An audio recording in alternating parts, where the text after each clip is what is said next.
For one, I want to bring a sense of pride. Look at the positive side of the word hype, but when it's applied to a shoe, they're just sneakers, but they come from a halo, and so if you own them, there's a different sense of pride.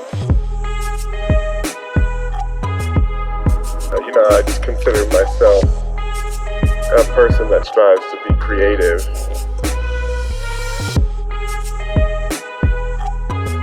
I ask myself the same question before I start, and that's why. Why does this need to exist? The use of boats, it's a particular voice that I communicate with.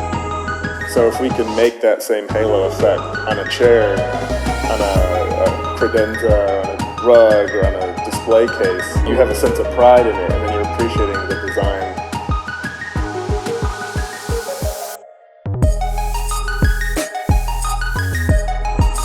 I feel that it's the best use of my time is to sort of breed new ideas and share them.